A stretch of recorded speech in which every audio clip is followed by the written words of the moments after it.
Hello मेरे प्यारे बच्चों। आज की ये वीडियो है स्पेशली हमारे कॉमर्स स्टूडेंट्स के लिए, क्योंकि आज की वीडियो में मैं बताने वाला हूँ आपको 3 इंपॉर्टेंट बातें। देखो, हाफ ईयरली एग्जाम्स अब आपके शुरू होने वाले हैं और आज की ये 15 दिनों की जो स्ट्रेटेजी वीडियो है, इसमें 3 मेन चीज़ें क्या डिस्कस करने वाला हूँ। सबसे पहले तो मैं आपके साथ एक माइंडसेट स्ट्रेटेजी डिस्कस करूँगा जो आपके मार्क्स को ज़रूर डबल कर देगी। दूसरा, मैं आपको बताऊँगा subject wise do's and don'ts जो अब आपके लिए बहुत ज़्यादा इंपॉर्टेंट है। और लास्टली मैं इस वीडियो में डिस्कस करने वाला हूँ आपका अगले 15 दिनों का जो टाइम टेबल है वो कैसा रहना चाहिए। तो ये वीडियो पूरा एंड तक ध्यान से देखना, और अगर आपका दोस्त जो हाफ ईयरली की तैयारी में परेशान हो उसको ये वीडियो ज़रूर शेयर कर देना। तो सबसे पहले वीडियो शुरू करने से पहले आपको बता देता हूँ, आप हमारे आरकेजी इंस्टीट्यूट के ऐप को डाउनलोड कर सकते हैं, जिसका लिंक मैंने नीचे डिस्क्रिप्शन में दे रखा है, जहाँ पर हमारे फ्री बैचेस भी रहते हैं और फ्री मटेरियल भी रहता है जिससे आप अपनी प्रिपरेशन कर सकते हैं। तो वीडियो शुरू करते हैं सर। सबसे पहले माइंडसेट स्ट्रेटेजी की बात करते हैं। तो माइंडसेट स्ट्रेटेजी क्या रहने वाली है? तो देखो मेरे प्यारे बच्चों, सबसे पहले मैं आपको बताता हूँ कि काफ़ी ज़्यादा बच्चे क्या सोचते हैं। बहुत सारे बच्चे ये गलती करते हैं। सबसे पहले वो ये सोचते हैं कि यार हमारा इतना सारा सिलेबस आ रहा है और ये सिलेबस करने के लिए मेरे पास टाइम बहुत कम है, ये तो अब मैं कर ही नहीं सकता। यानी कि हम पहले ही एक ऐसे ऐसे माइंडसेट में आ जाते हैं जहां पर हम बैकफुट पर पहुंच जाते हैं और हमें लगता है कि ये जो सिलेबस है ये तो अब खत्म हो ही नहीं सकता, 15 दिन में तो ये इम्पॉसिबल है। आपको क्या फोकस करना चाहिए? देखो, आपको सबसे पहले ये सोचना है कि मैं अपनी जो भी रेफरेंस बुक है या जो भी हमारे क्लास नोट्स हैं उस पर 100% क्लैरिटी लेकर आऊंगा, उसको 100% क्लैरिटी से समझ के पढ़ूंगा। ये मेरा फोकस है। अभी आप ये मत सोचो कि सिलेबस कितना ज़्यादा है, कितना बड़ा है, ये हो भी पाएगा या नहीं हो पाएगा। आप ये सोचो ये मेरे नोट्स हैं, ये मेरी किताब है, इससे मुझे बस क्लैरिटी लेनी है, पढ़ना है, समझने के लिए ये फोकस करना है। दूसरी चीज़, आप क्वेश्चंस जो हैं उनको रिपीटेडली प्रैक्टिस करो। केस स्टडीज जो होती हैं उन पे थोड़ा सा ज़्यादा फोकस करो और कोशिश करो जो प्रीवियस ईयर क्वेश्चंस आए हैं आप उन्हें ज़रूर एक बार करके जाओ। तो इससे आपकी क्या होगी, हाफ ईयरली की प्रिपरेशन थोड़ा सा बेहतर हो जाएगी। और तीसरी चीज़ सबसे ज़्यादा इंपॉर्टेंट, एंजाइटी कंट्रोल करने के लिए आप ये मत सोचो कि मुझे क्या नहीं आता, आप ये सोचो कि जो मुझे आता है उसे परफेक्ट कर लो। तो अगर आपको 2 चैप्टर्स आते हैं, उन 2 को बहुत अच्छे से कर लो, और जो नहीं आता उसकी टेंशन बिल्कुल छोड़ दो। क्योंकि इतने कम टाइम में अगर आप जो नहीं आता उस पे ज़्यादा फोकस करने लगोगे तो टेंशन होगी, एंजाइटी होगी। और एक विजुअलाइजेशन टिप आपको दे देता हूँ। आप रोज़ बैठकर आराम से 5 मिनट ये विजुअलाइज करो, इमेजिन करो कि आप कॉन्फिडेंटली अपना पेपर सॉल्व कर रहे हो। इस चीज़ को जब आप विजुअलाइज करोगे तो इससे आपके नर्व्स, आपकी एंजाइटी कंट्रोल रहेगी। आपको विजुअलाइज होना शुरू हो जाएगा कि क्वेश्चन पेपर मेरे हाथ में है और मैं उसको सॉल्व कर रहा हूँ, मेरे को कोई दिक्कत नहीं लग रही। तो इस तरह से आपका एक माइंडसेट बन जाएगा जो आपके अगले 15 दिन आपको हेल्प करेगा। अब चलते हैं कि sir subject wise do's and don'ts क्या रहने वाले हैं। तो देखो प्यारे बच्चों, अकाउंटेंसी में तो आपको पता ही है कि पेपर वास्ट है, सिलेबस वास्ट है। तो क्या बातों का आपको ध्यान रखना है? सबसे पहली चीज, तो आपको अगर रोज क्वेश्चन सॉल्व करने हैं तो वो राइटिंग में सॉल्व करने हैं। लेकिन अकाउंटेंसी आपको रोज पढ़ना है, जो मैं आपको अभी टाइम टेबल में भी आगे बताऊंगा। इसके अलावा फोकस करो, देखो कैसे लेजर में पोस्टिंग करते हैं, चाहे अलग अलग अकाउंट बनाने हो, सारे कॉन्सेप्ट जो मैंने लिखवाए हैं उनको अच्छे से गो थ्रू करो, क्योंकि कॉन्सेप्ट जो होता है वो अकाउंटेंसी का बेस है। अगर आपके कॉन्सेप्ट स्ट्रांग है तो क्वेश्चन कैसा भी आए आप कर पाओगे। तीसरी चीज, जितना भी जर्नल एंट्रीज हैं उन्हें अच्छे से लर्न करो, उन्हें फोकस करो, कोशिश करो डेली जर्नल एंट्रीज को सॉल्व करने का।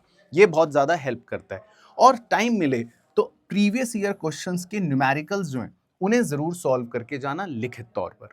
अब जो गलती नहीं करनी, जो बहुत सारे आपके दोस्त यार करेंगे, वो सिर्फ बुक से देखकर, दूर से देखकर कह देंगे कि हाँ ये तो मुझे आता है, ये तो मैं कर लूंगा। तो ये वो गलती है जो अकाउंट्स में कभी भी आपको नहीं करनी। आप 10 क्वेश्चन मत देखो, सिर्फ एक क्वेश्चन लिख कर लो। वो एक क्वेश्चन लिख कर करने वाला ज्यादा इंपॉर्टेंट है रादर देन वो 10 क्वेश्चन सिर्फ किताब से देखने के कंपैरिजन में। तो ये गलती अकाउंट्स में तो आपको बिल्कुल भी नहीं करनी। सर इकोनॉमिक्स में बताओ क्या करें? तो इकोनॉमिक्स में देखो मेरे प्यारे बच्चों, इकोनॉमिक्स के अंदर आपको जो मैं बुक या नोट्स देता हूं उसमें से रोज सारे फॉर्मूले, रोज सारे कीवर्ड्स को याद करने की कोशिश करो, ताकि आपको अच्छे से इकोनॉमिक्स के कीवर्ड्स याद रहें एग्जाम में। दूसरी चीज, जहां जहां भी ग्राफ्स हम बनाते हैं या जो ड्राइंग हम बनाते हैं उनको खुद भी प्रैक्टिस करो बनाकर। सिर्फ देख लोगे तो उससे काम नहीं चलेगा, प्रॉपर लेबलिंग सही होनी चाहिए। और तीसरी चीज़, आप अपने शॉर्ट नोट्स ज़रूर बनाओ, अपने निमेनिक या एक्रोनियम्स ज़रूर बनाओ, ताकि एग्जाम से जस्ट पहले जब रिवीजन करना हो तो फटाफट अपने शॉर्ट नोट्स देखकर या निमेनिक कोड्स देखकर आपको चीज़ें जल्दी से रिकॉल होना शुरू हो जाएंगी। एक गलती इकोनॉमिक्स में मत करना, कई बार बच्चे सोचते हैं कि ये तो रटने का सब्जेक्ट है, मैं रट के काम चला लूंगा। तो इकोनॉमिक्स में ऐसा गलती आप बिल्कुल भी मत करना, खाली रट कर काम मत चलाना, बिना कॉन्सेप्ट को समझे, नहीं तो गड़बड़ होगी। और एक और गलती इसमें मत करना, केस बेस्ड क्वेश्चन इकोनॉमिक्स की जान है। पिछले कई साल से इकोनॉमिक्स के पेपर में केस बेस्ड क्वेश्चंस की संख्या बढ़ गई है, एमसीक्यू की संख्या बढ़ गई है, तो इन पर जरूर फोकस करना, इन्हें इग्नोर मत करना। खाली ऐसा ना हो चैप्टर पढ़ के चले गए, क्वेश्चंस का एक्सपोजर जीरो, तो फिर आपको एग्जाम में प्रॉब्लम आएगी। और बिजनेस स्टडीज देखो, सर ये तो बड़ा थ्योरेटिकल सब्जेक्ट है, इसमें क्या करना है? तो बिजनेस स्टडीज में देखो, हर आंसर जो लिखो उसमें कोशिश करो आपकी डेफिनेशन, एक्सप्लेनेशन और एग्जाम्पल का मिक्सचर हो, ताकि टीचर आपको बिजनेस स्टडीज में पूरे में से पूरे नंबर दे सके। कि जितनी भी केस स्टडीज हैं, उन केस स्टडीज के कीवर्ड्स को याद करने की कोशिश करो। तो जब भी बिजनेस स्टडीज पढ़ो, हर टॉपिक में सोचो कि इसमें केस स्टडी आएगी तो मैं क्या कीवर्ड लिखूंगा। और तीसरा, अपने न्यूमेरिक कोड या फ्लो चार्ट जो है उनका ज़्यादा यूज़ करो अपने आंसर को प्रेजेंटेबल बनाने के लिए। गलती जो आपको नहीं करनी, बहुत सारे बच्चे, सर बिजनेस स्टडीज़ तो मैं लास्ट में पढ़ लूँगा, एग्ज़ाम से एक दिन पहले पढ़ लूँगा, तो वो गलती अभी मत करो, इसको लाइटली मत लेना, इस पर थोड़ा थोड़ा फोकस करते चलो, अगले 15 दिन एग्जाम तक ये सब्जेक्ट भी आपका पक्का हो जाएगा। बाकी कुल मिलाकर बिजनेस स्टडीज़ में बस एक ही टिप है, केस स्टडीज़ पे थोड़ा सा ज़्यादा फोकस करना। चलो, अब एक टाइम टेबल डिस्कस करने वाला हूं प्यारे बच्चों, जो आप अपने स्कूल के साथ यूज कर सकते हो, और जिस दिन छुट्टी हो आपकी तो उस दिन तो अपने हिसाब से उसको मॉड्यूलेट भी कर सकते हो। देखो बहुत सिंपल सा टाइम टेबल है। करना क्या है, आपको सिंपल टाइम निकालना है। अगर आप सुबह 2 घंटे का टाइम या 1 घंटे का टाइम कुछ भी निकाल सकते हो, तो सबसे पहले रोज सुबह हैबिट डालो अकाउंट्स और मैथ्स की प्रैक्टिस करने की। ये तो कंपलसरी आपको करनी ही करनी है, क्योंकि ये सब्जेक्ट्स ऐसे हैं जो आपको डेली पढ़ने पड़ेंगे अगले 15 दिन। उसके बाद तो आपका स्कूल चलता रहेगा। स्कूल में कोशिश करो जो फ्री टाइम मिले तो थोड़ा बहुत अपना रिवीजन कर लो, थोड़ा बहुत टाइम यूटिलाइज करने की कोशिश कर लो। फिर घर आने के बाद लंच वंच करके 1 या 1.5 घंटे का टाइम अपना इकोनॉमिक्स का बांध लो कि मैं 4 से 5.5 इकोनॉमिक्स पढ़ूंगा। उसके बाद अपना आधे घंटे का ब्रेक लेके 6 से 7 1 घंटे का टाइम अपना बिजनेस स्टडीज़ का बांध लो, जिसके अंदर देखो थ्योरी पढ़ो, केस स्टडीज़ पढ़ो, और एक चैप्टर की थ्योरी ज़रूर डेली रिवाइज करने की भी कोशिश करते रहो। उसके बाद थोड़ा ब्रेक लेकर अगला 1.5 घंटा जो है लगभग उसमें आप अकाउंट्स और मैथ्स की राइटिंग प्रैक्टिस करो। यानी कि कॉन्सेप्ट्स मत देखो, जो कॉन्सेप्ट सुबह देखे या स्कूल में पढ़े उनको सॉल्व करो, क्वेश्चन सॉल्विंग करनी है। ट्यूशन में पढ़ा कुछ तो उसको क्वेश्चंस को सॉल्व करने हैं अगला 1.5 घंटा। फिर थोड़ा बहुत उसमें आप ऐड कर सकते हो प्रीवियस ईयर क्वेश्चंस या सैम्पल पेपर क्वेश्चंस के 2-3 प्रैक्टिकल क्वेश्चंस ले लिए, ताकि आपकी स्पीड बने। तो ये टाइम आपको स्पीड बढ़ाने पर काम करना है।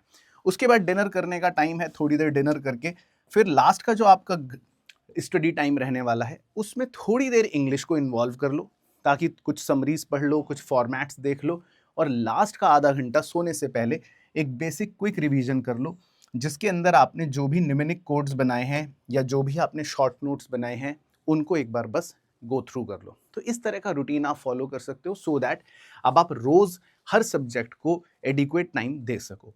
तो ये टाइम टेबल आपके लिए एक बहुत ही फ्रूटफुल रहने वाला है। तो आई होप मेरे प्यारे बच्चों आपको वीडियो अच्छी लगी हो, पसंद आई हो। इस वीडियो के माध्यम से मैं आपके अगले 15 दिन की स्ट्रेटेजी अच्छी करना चाहता हूं, और आपके हाफ ईयरली के मार्क्स डेफिनेटली इंक्रीज हो जाएंगे। बाकी आपके मन में कोई क्वेरी हो तो मुझे नीचे कमेंट करके ज़रूर बता देना, और वीडियो को शेयर ज़रूर कर देना अपने सारे ग्रुप्स में अपने सभी दोस्तों के साथ। बाकी हमारे चैनल को सब्सक्राइब कर लेना, ताकि ऐसी ही पावरफुल वीडियोस आपको मिलती रहें और आपकी वीडियोस बिल्कुल भी मिस ना हो। मिलूंगा आपसे नेक्स्ट वीडियो में, तब तक अपना ध्यान रखना, मस्त रहना और स्वस्थ रहना।